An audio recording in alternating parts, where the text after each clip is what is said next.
Good morning. This is chapter 8 of the book, The Island of the Blue Dolphins. And so I'm starting on page 41 if you want to read along with me. Um, read along at the beginning of chapter 8. The wind blew strong as we climbed the trail, covering the mesa with sand that sifted around our legs and shut out the sky. Since it was not possible to find our way back, we took shelter among some rocks. We stayed there until night fell. Then the wind lessened and the moon came out, and by its light we reached the village.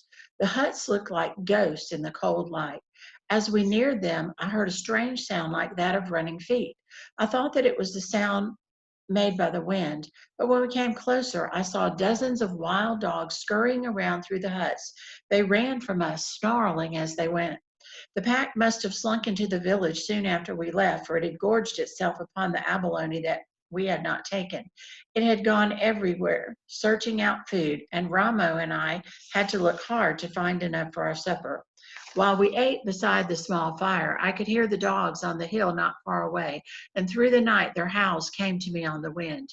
But when the sun rose, I went out of the hut. The pack trotted off toward its lair, which was at the north side of the island in a large cave. That day we spent gathering food. The wind blew and the waves crashed against the shore so that we could not go out on the rocks. I gathered gull eggs on the cliff, and Ramo speared a string of small fish in one of the tide pools. He brought them home, walking proudly with the string over his back. He felt that in this way he had made up for the trouble he had caused. With the seeds I had gathered in a ravine, we had a plentiful meal, although I had to cook it on a flat rock. My bowls were at the bottom of the sea. The wild dogs came again that night, drawn by the scent of fish. They sat on the hill, barking and growling at each other, and I could see the light from the fire shining in their eyes. At dawn, they left. The ocean was calm on this day, and we were able to hunt abalone among the rocks. From the seaweed, we wove a rough basket, which we filled before the sun was overhead. And on the way home, carrying the abalone between us, Ramo and I stopped on the cliff. The air was clear, and we could look far out to the sea in the direction that the ship had gone. Will it come back today? Ramo asked. It may, I answered him, though I did not think so. More likely it will come after many suns, for the country where it has gone is far off. Ramo looked at me, and his black eyes shone. I do not care if the ship never comes, he said. Why do you say this? I asked him. Ramo thought, making a hole in the earth with the point of his spear. Why? I asked again. Because I like it here with you, he said. It is more fun than when the others were here. Tomorrow I'm going to where the canoes are hidden and bring one back to Coral Cove, and we will use it to fish in, and we will go looking around the island. They're too heavy for you to put into the water. You will see. Ramo threw out his chest, and around his neck was a string of sea elephant teeth which someone had left behind. It was much too large for him, and the teeth were broken, but they rattled as he thrust the spear down between us. You forget that I am the son of Chowig, he said. I do not forget, I answered, but you are a small son, and someday you will be tall and strong, and then you'll be able to handle a big canoe. I am the son of Chowig, he said again, and as he spoke, his eyes suddenly grew large. I am his son, and since he is dead, I have taken his place. I am now chief of Galahast. All my wishes must be obeyed. But first you must become a man. As the custom, therefore, I will have to whip you with a switch of nettles and then tie you to a red ant hill. Ramo grew pale. He had seen the rights of manhood given in our tribe and remembered them. Quickly I said, since there are no men to give the rights, perhaps you will not have to undergo the nettles and the ants, Chief Ramo. I do not know if his name suits me, he said, smiling. He tossed his spear at a passing gull. I will think of something better.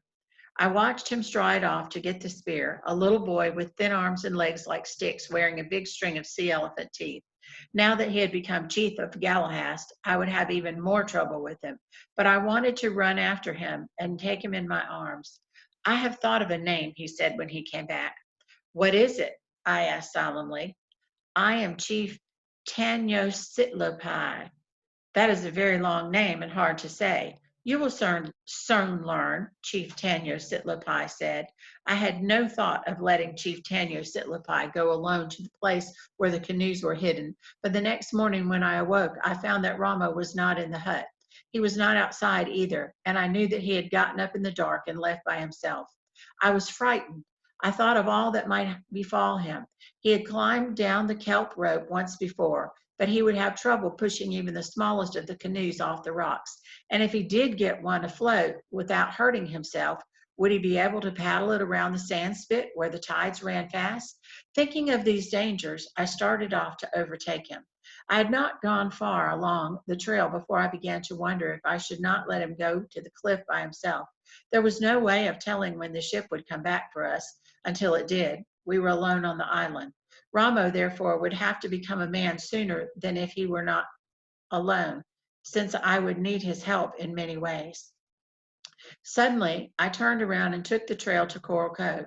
If Ramo could put the canoe in the water and get through the tides that raced around the stand pit, he would reach the harbor when the sun was tall in the sky.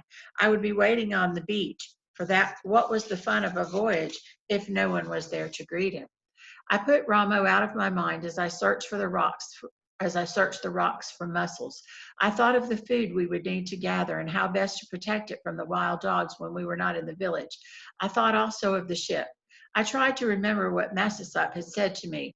For the first time, I began to wonder if the ship would ever return. I wondered about this as I pried the shells off the rocks, and I would stop and look fearfully at the empty sea that stretched farther away than my eyes could search. The sun moved higher. There was no sign of Ramo, and I began to feel uneasy. The basket was filled, and I carried it up to the mesa. From here, I looked down on the harbor and farther on along the coast to the spit that thrust out like a fishhook to the ocean. I could see the small waves sliding up the sand, and beyond them a curving line of foam where the currents raced. I waited on the mesa until the sun was overhead, and then I hurried back to the village, hoping that Ramo might have come back while I was gone. The hut was empty. Quickly, I dug a hole for the shellfish, rolled a heavy stone over the opening to protect them from the wild dogs, and started off toward the south part of the island. Two trails led there, one on each side of a long sand dune. Ramo was not on the trail I was traveling, and thinking he might be coming back out of sight along the other one, I called to him as I ran. I heard no answer, but I did hear far off the barking of dogs. The barking grew louder as I came closer to the cliff. It would die away, and after a short silence, start up again. The sound came from the opposite side of the dunes, and leaving the trail, I climbed upward through the sand to its top. A short distance beyond the dune near the cliff, I saw the pack of wild dogs. There were many of them, and they were moving around in a circle. And in the middle of the circle was Ramo. He was lying on his back and had a deep wound in his throat. He lay very still. When I picked him up, I knew that he was dead.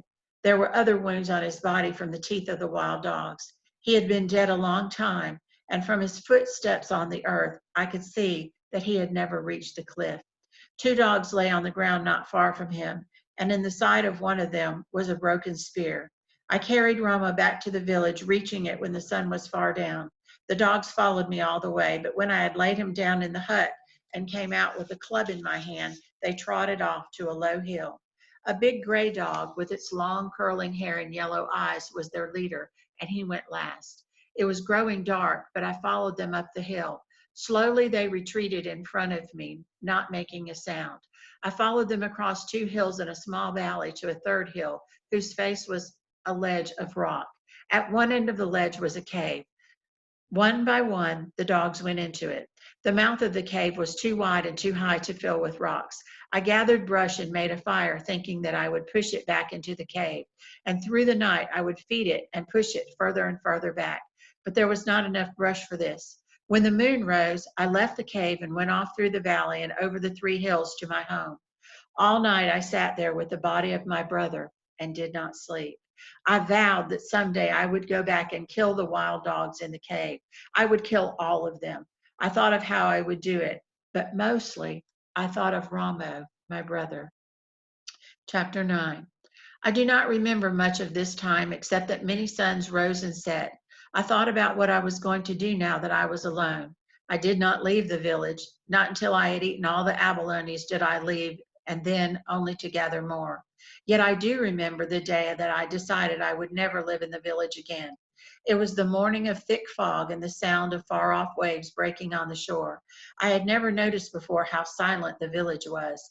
Fog crept in and out of the empty huts. It made shapes as it drifted, and they reminded me of all the people who were dead and of all of those who were gone. The noise of the surf seemed to be their voices speaking. I sat for a long time seeing these shapes and hearing the voices until the sun came out and the fog vanished. And then I made a fire against the wall and of the house.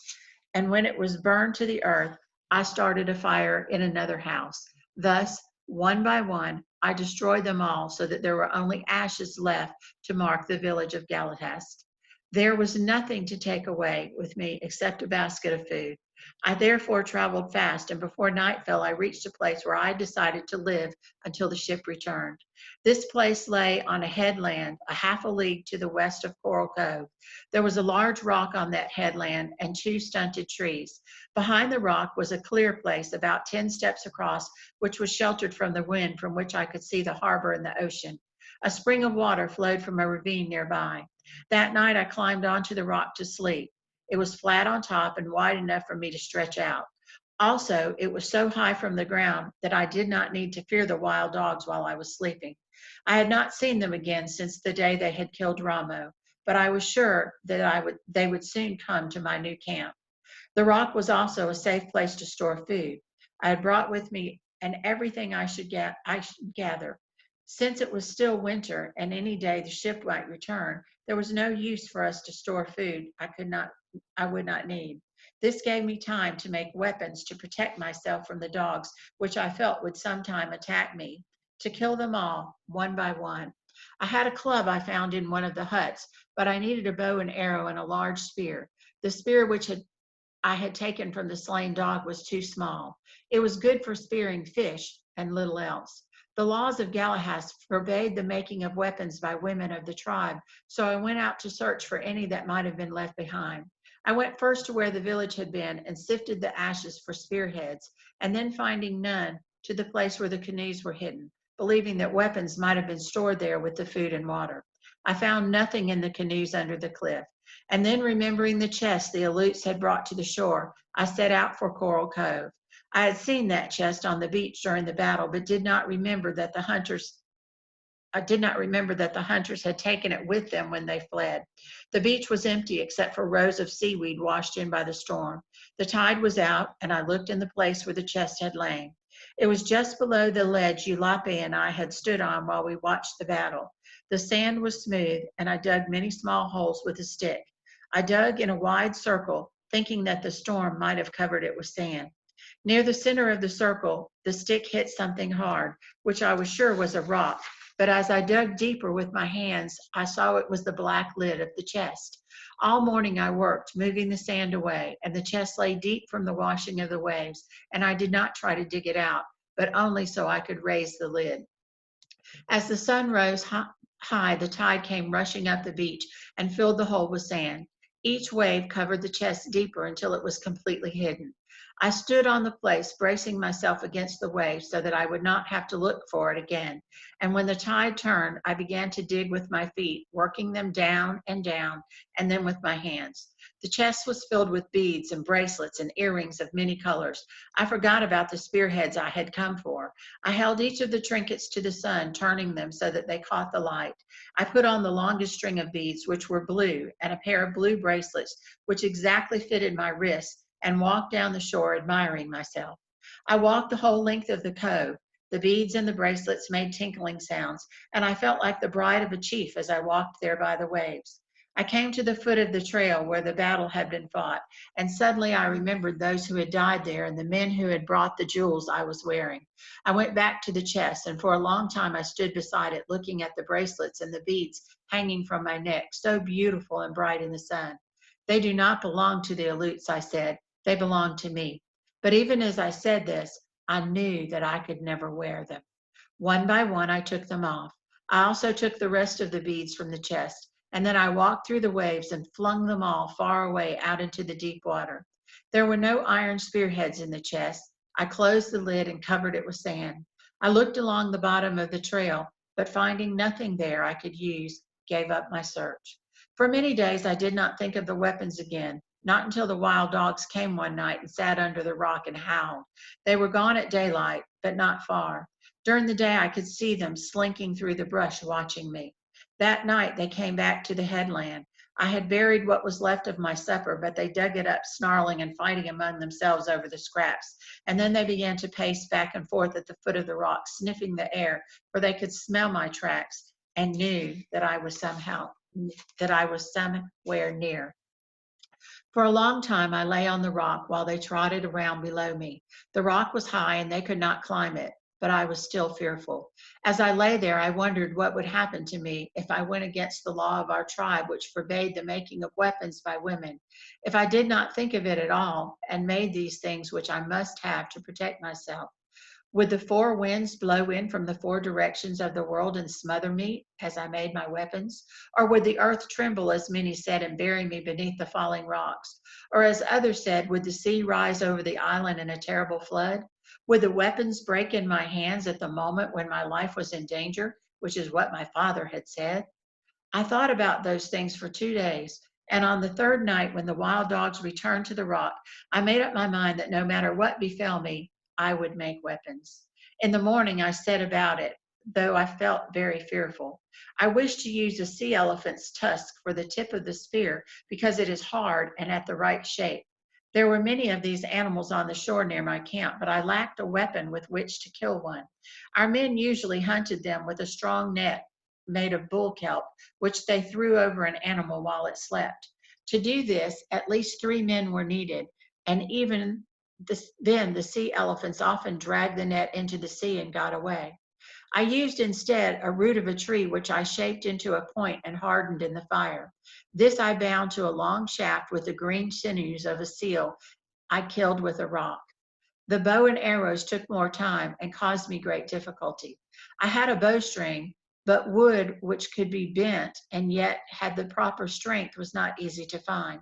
I searched the ravines for several days before I found it, trees being very scarce on the island of the Blue Dolphins. Wood for the arrows was easier to find, and also the stone for the tips of the feathers for the ends of the shafts. Gathering these things was not the most of the trouble. I had seen the weapons made, but I knew little about it. I had seen my father sitting in the hut on winter nights, scraping the wood for the shafts, chipping the stones for the tips, and tying the feathers, yet I had watched him and really seen nothing. I had watched, but not with the eye of one who would ever do it. For this reason, I took many days and had many failures before I fashioned a bow and arrows that could be used. Wherever I went, whether to the shore when I gathered shellfish or to the ravine for water, I carried this weapon in a sling on my back. I practiced with it and also with the spear. The dogs did not come to the camp during the time I was making the weapons, though every night I could hear them howling. Once, after the weapons were made, I saw the leader of the pack, with the one with the gray hair and the yellow eyes, watching me from the brush. I had gone to a ravine for water, and he stood on the hill above the spring looking down at me. He stood very quiet with only his head showing over the top of a cholla bush. He was too far away for me to reach him with an arrow. Wherever I went during the day, I felt secure with my new weapons, and I waited patiently for the time when I could use them against the wild dogs that had killed Ramo. I did not go to the cave where they had their lair, since I was sure that they would soon come to the camp. Yet every night I climbed onto the rock to sleep. After the first night I spent there, which was uncomfortable because of the uneven places in the rock, I carried dry seaweed up from the beach and made a bed for myself. It was a pleasant place to stay, there on the headland. The stars were bright overhead, and I lay and counted the ones that I knew and gave names to the many that I did not know. In the morning, the gulls flew out from their nets in the crevices and circled down to the tide pools, where they stood first on one leg and then on the other, splashing water over themselves and combing their feathers and curved beaks. Then they flew off down the shore to look for food. Beyond the kelp beds, pelicans were already hunting, soaring high over the clear water, diving straight down as if they sighted a fish to strike the sea with a great splash that I could hear. I also watched the otter hunting in the kelp. These shy little animals had come back soon after the Aleuts had left, and now there seemed to be as many of them as before. The early morning sun shone like gold on their glossy pelts. Yet as I lay there on the high rock looking at the stars, I thought about the ship which belonged to the white men, And at dawn, as the light spread across the sea, my first glance was toward the little harbor of Coral Cove. Every morning I could look for the ship there, thinking that it might have come in the night, and each morning I would see nothing except birds flying over the sea. When there were people in Galahad, I was always up before the sun and busy with many things. But now that there was little to do, I did not leave the rock until the sun was high. I would eat, then go to the spring and take a bath in the warm water. Afterwards, I went down to the shore where I would gather a few abalones and sometimes spear fish for my supper. Before darkness fell, I climbed onto the rock and watched the sea until it slowly disappeared in the night. The ship did not come, and thus winter passed and the spring. And that's the end of chapter 9. I'll read chapter 10 and the rest of the assignment for Friday tomorrow. So I hope you have a great day. I miss you, and I hope to be able to see you in just a few weeks. Have a good day. See you tomorrow.